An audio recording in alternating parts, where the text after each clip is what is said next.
My husband has gotten so weak and cowardly that I made a contract demanding he toughen up, gain weight, and stop seeing his friends. I feel like this is the only way our marriage will survive. So I am extremely unsatisfied with my husband, and I'm going to give him a contract in a last-ditch attempt to make this marriage more satisfying. It's still functional right now, but I haven't totally given up on it being a joy in my life just yet. My husband, 34 male, and I, 31 female, were set up by family members almost 7 years ago. Our families are conservative and value marrying young, and we were both getting a little old to be unmarried by their standards. We've been married for 6 years, and had 2 daughters, 5 and 2. He's an accountant, I'm at home with the kids now and will eventually go back to working.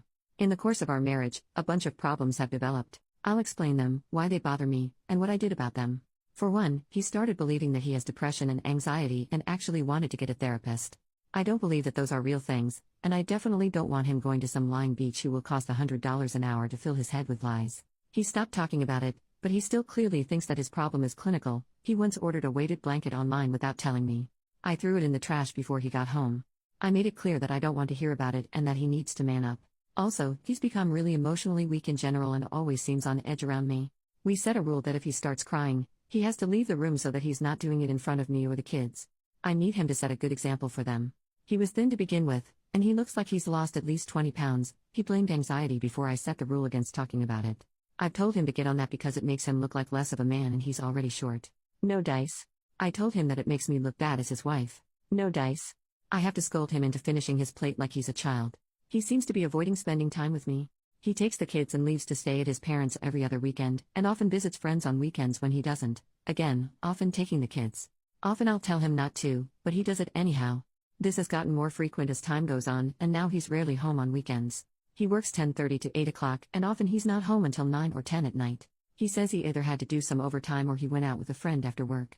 Either way, it's happening much more than it used to. During my second pregnancy, he offered looking after the kid in the morning so that I can sleep in. He can't stop me from waking up and being with him at that time, but he does say that he likes having time alone with the kids. We end up fighting a lot when we're together. It's mostly because if he's not around a lot, I have to get at all my grievances with him while I have him. I feel like part of the reason why he comes home late is so the kids won't see us fighting. He's best friends, or at least used to be. He doesn't talk to me much about his friendships anymore, with this gay couple. Now, I'm a live and let live type, but my husband seems like the type to be especially vulnerable to their influences. Right after we married, he told me that he's not a very intimate person but that we could make love as often as I want. In general, he shows very little lust, and essentially none in recent years, and I don't want them confusing him about who he is or what he wants. He also takes our daughters around them. I'm not sure how comfortable I am with that. He still offers lovemaking when asked to, but he never initiates anymore. I once quit initiating to see how long it would take, and it was almost 3 months before I broke down and initiated. The lovemaking itself is fine. He's never been very enthusiastic, but as of late he's been even less so, and won't tell me why. Anyhow, now onto the contract I made. 1. He has to stop believing that he has depression and anxiety, and toughen up emotionally. He is allowed to cry at home twice a week. 2. He has to gain back the weight he's lost. 3. He can visit his parents for the weekend once a month, and can leave for a friend's house for upwards of 3.5 hours once a month. Visits of 3.5 hours or less are not restricted in frequency. 4. He has to stop hanging out with a gay couple he's friends with. 5. He has to initiate lovemaking at least twice a month, regardless of the frequency at which I am initiating. He has to initiate physical intimacy, kissing, at least twice a week. 6. I will get up early at least twice a week from now on, and the kids will see us interacting like a couple should. During this time he is not to start arguments. 7. In general, he is to stop giving me the impression that he's avoiding spending time with me. His curfew for weeknights is 9:20, and he may break it once per week. Divorce goes against our religion, so I don't have to worry about him dropping me over this, plus he's a pretty passive person in general. And despite everything, I do still want him around. He's a great provider, the kids love him, and raising 2 children by myself without his help would be difficult. Plus, no one would want a woman in her 30s with 2 kids, but I wish he were the man I married. He's gotten weak and cowardly and it only gets worse the more I tell him to get it together. Basically, I wish I could still respect him. Maybe if I tell him as much, and he sees direct, specific ways he can change that written in ink, he'll wake up. 4 months after he signs the document, we can review it, and if all goes well, hopefully the habits will be in place and we won't need a contract anymore. Anything I should change before I finalize it and print it out? First update 2 weeks later. Help, my husband is considering divorce. How do I prevent this? I took everyone's advice. I started being nicer to my husband, got a marriage counselor, never used the marriage contract, and even replaced the item of his that I threw away. It's ordered. He'll think it showed up months late, but I'm not admitting to throwing it away when our marriage is already so precarious. For a while, I even thought it was working, because he seemed a little more at ease with me and we weren't fighting as much. Then, yesterday happened. The marriage counselor said outright that though he almost never recommends divorce, I had come from an abusive household and was creating a toxic environment for my family. None of this is true. He said that he couldn't force us to get a divorce, and that he would continue to help us improve our relationship if we didn't, but that he couldn't keep going in good conscience without saying that. He also offered to see us separately to help us handle the emotional side of the divorce, if that's what we decided. I was disappointed, because I thought I'd found a counselor who understood our situation on a social and religious level. I told him that his services would no longer be needed, and we paid him and left for home.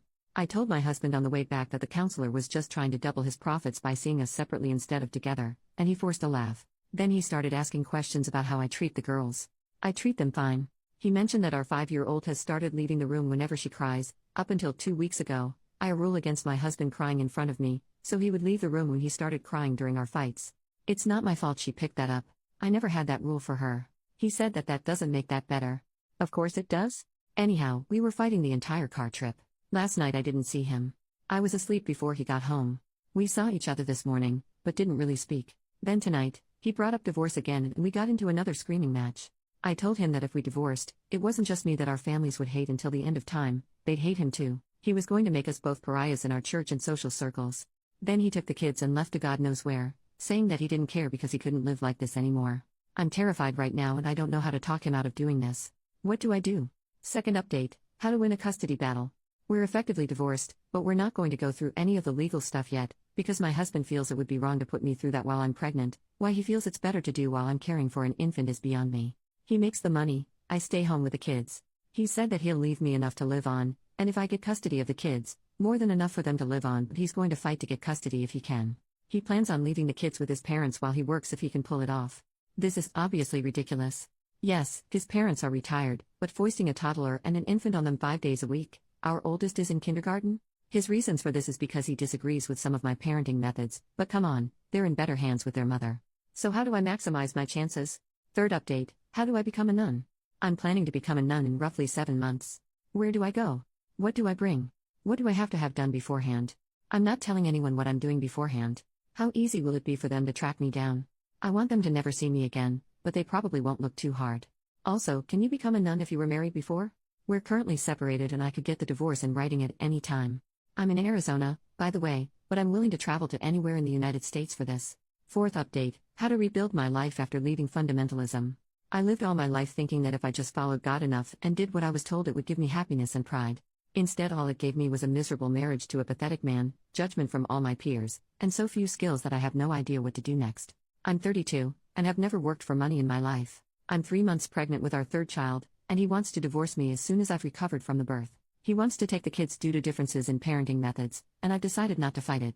I don't even want visitation rights. If I never see anyone from my old life again, it'll be too soon. So, how do I do this? How do I get work skills? What do I do now that I serve hedonism instead of God?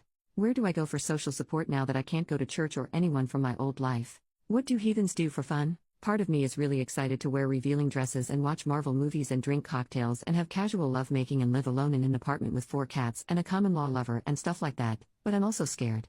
I don't know what I'm getting myself into. What if I don't like it? I can't wait to leave my family, but what if this isn't any better? What steps should I be taking right now? Final updates in the comments. OP responding to a comment about having been a terrible wife. OP, yeah. I've started going to therapy and I can see that now. My husband is doing better now that we are only co-parents. We've decided that it's best if I don't have equal custody of the kids, but I'm still going to have visitation rights with them every other weekend. We've both left fundamentalism, and I can't lie, it's lonely. I wasn't really supposed to interact with people outside of it, so I don't really have friends anymore. Getting a job is also proving pretty difficult while I'm pregnant, but hopefully it'll go better once the baby is born. We already have a place figured out for me to move into once I'm recovered from the birth, and we'll formally divorce whenever one of us decides it's necessary. I imagine since he'll have young kids to look after, it'll be a while, but we're okay with that.